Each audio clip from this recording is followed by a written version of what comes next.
నా స్నేహితులు మాత్రం, బెస్ట్ ఫ్రెండ్ మాత్రం ఈరోజు సూపర్వైజర్గా ఉన్నాడు.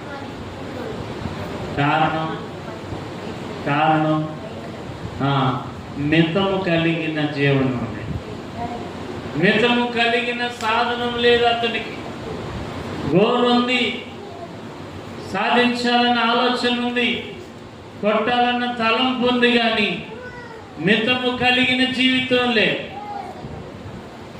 ఏది పడితే అది తినేస్తాడు, ఏది పడితే అది తాగేస్తాడు, ఎలా పడితే అలా ఉంటా. గెలవగలడా, సాధించగలడా, గురికి చేరగలడా అంటే చేరలేడు. అలా 3 సార్లు చేసేసాడు, ప్రయత్నించాడు కానీ పట్ల. ఒకసారి ఉన్నట్టుండి పోస్టులు పడినాయి అని తెలిసింది. ఆ పోస్టులు ఎక్కడంటే, ఆ సెలక్షన్ ఎక్కడ జరుగుతుందంటే హైదరాబాద్లో జరుగుతుంది. ఆ గ్రౌండ్ ఎక్కడో నాకు ఇప్పుడు గుర్తులేదు, కానీ ఆ గ్రౌండ్లో పోటీలు జరుగుతుంది. నేను ఆయన బెస్ట్ ఫ్రెండ్గా వెంటనే అన్నాడు, ఈసారి ఎలాగైనా నేనేం చేస్తా, ఖచ్చితంగా ఈసారి కొట్టేస్తాను, కాబట్టి రేపే మన ప్రయాణం అన్నాడండి. ఆయనకి టికెట్ బుక్ చేసి నాకు బుక్ చేసేసాడు. నేను కొద్దిగా డబ్బులు ఖర్చు జేబులో ఖర్చు కొద్ది డబ్బులు వేసుకొని వచ్చాను, ఆయన వేసుకొని వచ్చాను. ఇద్దరం కలిసి వెళ్ళిపోయాం. రిజర్వేషన్ అమ్మో వినాలి అమ్మా, విన్నారా?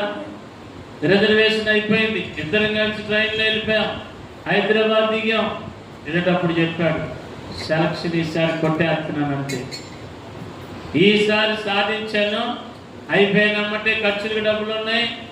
తాజ్మహల్, ఇంకేమున్నాయి అక్కడ, చార్మినార్ క్షమించాను, చార్మినార్, గోల్కొండ కోట అన్నీ తిరిగేద్దాం అన్నాడు. ఓకే బాబా వెళ్ళిపోదాం అన్నా నేను. సరే ఇద్దరం వెళ్ళాం. సెలక్షన్ మొదలవుతుంది గ్రౌండ్లో. అక్కడ హైదరాబాద్లో ఒక ఫ్రెండ్ ఉన్నాడు, వాడు కూడా మాకు తోడొచ్చాడు. నేనేమో గ్రౌండ్ బయట, వాళ్ళేమో గ్రౌండ్లో. అందరికీ పోటీ మొదలైంది. ఎవరి కాలు డ్రెస్సులు రెడీ చేసుకున్నారు. మా వాడిదేమో గ్రీన్ నిక్కర్, మా ఫ్రెండ్ది గ్రీన్ నిక్కరు, మిగిలిన వాళ్ళందరూ నిక్కర్లు వేసుకున్నారు, టీషర్ట్లు వేసుకున్నారు.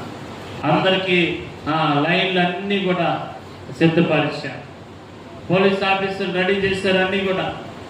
ఫస్ట్ ఈవెంట్ ఏమనగా పరుగు పందెం పెడతారు. 5 కిలోమీటర్లు పరిగెట్ట, అది 25 నిమిషాల్లో పరిగెట్ట. ఆ పరుగు పందెంలో మా ఓడు కూడా నిలబడతారు. ఏ నిక్కర్ వేసుకొని మర్చిపో మాకు నిక్కం